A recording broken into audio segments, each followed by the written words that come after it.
अस्सलामुअलैकुम वरहमतुल्लाहि वबरकातुहू। इत्तेहाद न्यूज़ में आप सभी का खैर मकदम है। माशरे के दो रुख देखिए, आपको यह तफावत नजर आएगी कि हम कहाँ हैं और वो कहाँ हैं।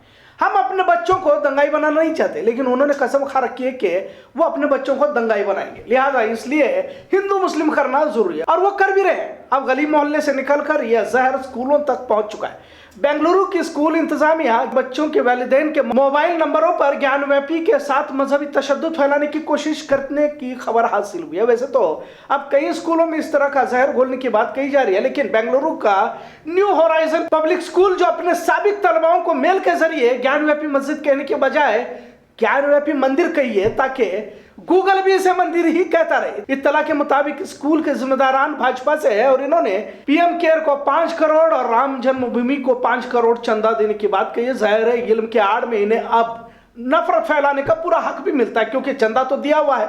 अब किन किन मौजूओं पर तबसरा करे समझ में नहीं आ रहा। खैर, अब थोड़ा मुस्लिम माशरे का भी रवैया देख लेते हैं। जब से हिजाब का मामला शुरू हुआ है तो अपने इदारों अपने कॉलेजेस में दाखिला लेने की तरफ मुस्लिम माशरे का रुझान बढ़ चुका है और बढ़ना भी चाहिए। जाहिर है हिजाब इस्लाम का अहम तरीन हिस्सा है। लड़कियों को एक अरसे से हमने हिजाब में ही तालीम हासिल करते हुए देखा है। अब जब दाखिले के लिए मुस्लिम इदारों की तरफ वालिदैन जा भी रहे हैं तो कुछ मुस्लिम इदारों में तकब्बुरी या फिर पढ़ना है तो पढ़ो, नहीं तो किसी और इदारे में दाखिला लो की बातें कहने की खबर हासिल हो रही है। और वो समाजी खिदमात अंजाम देने वाली तंजीमें इदारे कहाँ हैं तो तालीम के मैदान में बढ़ चढ़कर हिस्सा ले रहे थे। लेकिन मुस्लिम माशरे का एक बड़ा तबका गरीब मजदूर पेशा या फिर दरमियानी क्लास का कह दीजिए कि उसमें जिंदगी गुजारता रहता है। शहर के नाम निहाद अमीर लोग पढ़ाई के लिए आगे आकर कुछ बच्चों की फीस का इंतजाम करें, क्योंकि अगर ज्यादातर बच्चे फीस अदा नहीं कर सकते तो स्कूल या कॉलेजेस को चलाना भी काफी मुश्किल हो जाता है। एक अहम पहलू की तरफ तवज्जो दिलाना जरूरी समझूंगा। वैसे तो इस पर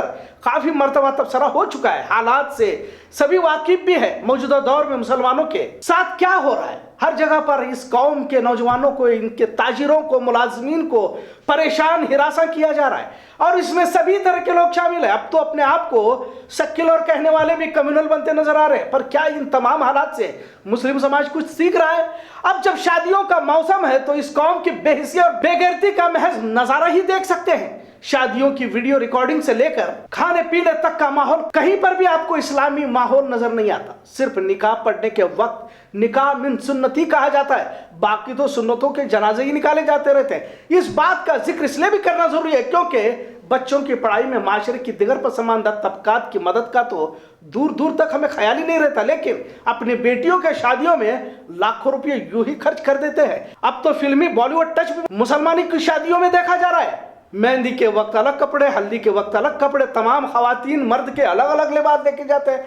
अरे जिस कौम का एक बड़ा तबका ईद के दिन नए कपड़े खरीदने से कासिर हो, क्या हमें यह हक है कि हम बेफिजूल खर्च करते रहे ताकि अपना माशरे में रसूख बड़प्पन जाहिर हो?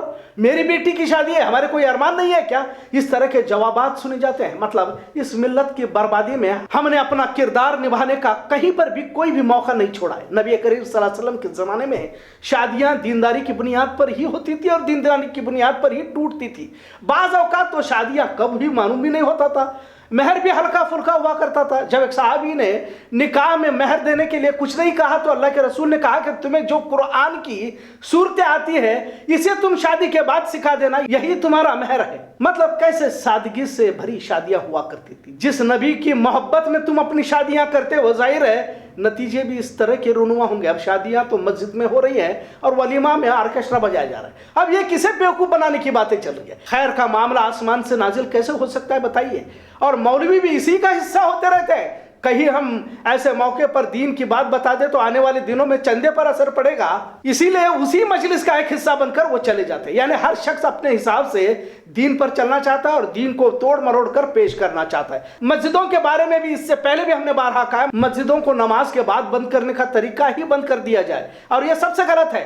आज भी जब तक मस्जिदों से माशरे के तमाम मसलों का हल नहीं निकालेंगे कामयाब नहीं होंगे। यहाँ तो हालात पर बात करना ही गलत हो गया है। मौजूदा दौर के हालात भी मस्जिदों से ही आज भी सुलझाए जा सकते हैं। शहर मोहल्ले के मसलों का भी मस्जिदों में तस्करा जरूरी है। कुछ जगहों पर यह देखा जाता है कि डीजे लगाकर मुस्लिम नौजवान देर रात तक नाचते रहते हैं। ये शादियों का मामला है। इन नजारों पर कितना भी अफसोस किया जाए कम है। जो कौम दुनिया को राह दिखाने के लिए आई थी खुद अंधेरों में इस तरह से भटकती नजर आ रही है। कुछ जगह पर तो मस्जिद के जिम्मेदारान भी इस फितने में शरीक होने की बात कही जा रही है। लिहाजा वक्त बहुत कम है और हमने रोजाना बेहयाई, बेगैरती, इस्लाम मुखालिफ कामों में इजाफा ही करते जा रहे हैं और कोई भी मौका नहीं छोड़ रहे। फिर हमारा रोना यह है कि मुसलमानों के साथ अल्लाह की मदद क्यों नहीं आती। अब क्या खाक ऐसे मुसलमानों पर आसमान से फरिश्ते नाजिल होंगे।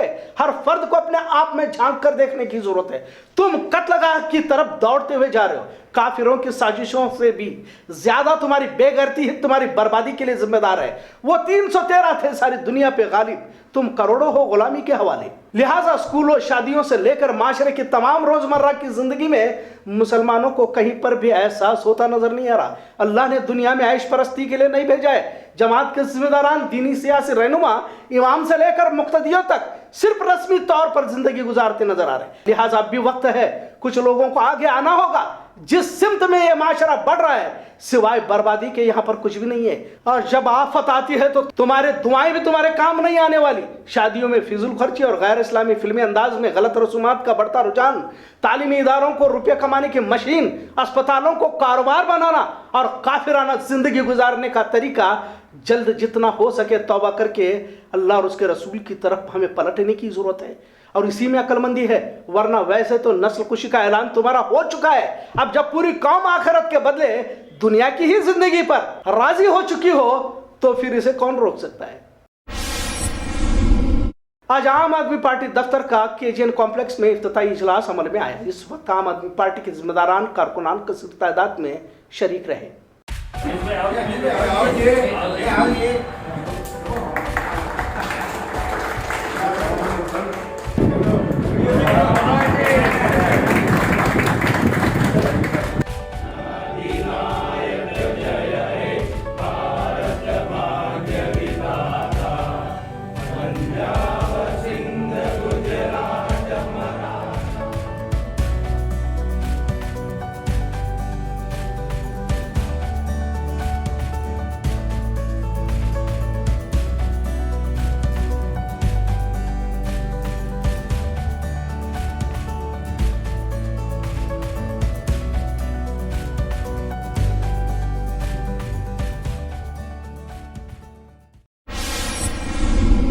जिस तरह से पूरे मुल्क में हिंदू राष्ट्र की हवा खड़ी की जा रही है, अब खवातीन भी मैदान में उतरती नजर आ रही है। आज बेलगाम शहर में हिंदू जन जागरण समिति की जानिब से खवातीन का जुलूस निकालकर हिंदू तहजीब, हिंदू राष्ट्र के बारे में बेदारी मुहिम चलाई गई। सनातन संस्था के बानी जयंत ठोले की यौम पैदाइश के मौके पर इस जुलूस का एहतमाम किया गया था। जब खुलेआम हिंदू राष्ट्र की बात अब तमाम तंजीमों की जानिब से खुलेआम की जा रही है, अब तो छोटे बच्चों को भी इस तरह की ज़हनियत बनाते हुए देखा जा रहा है। क्या इस मुल्क के संविधान को खत्म करने का फैसला लिया गया या फिर संविधान मुखालिफ बयानबाजी, इजलास, जुलूसों पर कार्रवाई आखिर क्यों नहीं की जाती? ऐसा सवाल भी आवाम की जानिब से करते हुए देखा गया। किसी एक मजहब को फरोग देने की बजाय मुल्क की गंगा जमुनी तहजीब को फरोग देने वाले इजलास होते तो बेहतर होगा, ऐसा आवाम में भी चर्चा करते हुए देखा गया। क्रांतिवीर संगोली रायना की मूर्ति पर कुछ लोगों ने पथराव करने की वारदात भिंडीगिरी देहात में पेश आई। इत्तला के मुताबिक कुछ शरपसंदों ने संगोली रायना की मूर्ति पर पथराव कर वहां से भाग गए, जिसके बाद लोगों की भीड़ इकट्ठा हुई और तनाव का माहौल बना रहा। अब तक इस मामले में किसी की गिरफ्तारी नजर नहीं आई। पुलिस तहकीक जारी है। उम्मुल फुकरा गर्ल्स हाई स्कूल की रिफत शाबुद्दीन जमादार ने 85.44% मार्क्स हासिल कर 10वीं इम्तिहानात में नुमाया कामयाबी हासिल की, जिसके लिए इन्हें मुबारकबाद पेश की जा रही। गोवा में तेज रफ्तार स्विफ्ट कार ने दरख्त को ठोकर मारने से बेलगाम के 3 नौजवानों की जगह पर ही मौत हुई। एक शदीद जख्मी हुआ है, जिसे अस्पताल में जेर इलाज दाखिल किया गया। इत्तला के मुताबिक गोवा से बेलगाम की तरफ आने वाली स्विफ्ट कार कुचला महाफसा के नजदीक सुबह 4 बजे हादसे का शिकार हुई, जिसमें नयन अनगुलकर, रोहन गड़ाद और सनी अनवेकर की मौत हुई तो विशाल कार्यकर जख्मी हुआ, जिसे गोमंतक अस्पताल में दाखिल किया गया। ये तीनों दोस्त थे और गोवा को तफरी के लिए जाने की बात कही जा रही है। महाफसा पुलिस में मामला दर्ज किया गया। खबरों का सिलसिला यूं ही चलता रहेगा। देखते रहिए इत्तेहाद न्यूज़। शुक्रिया, अल्लाह हाफिज।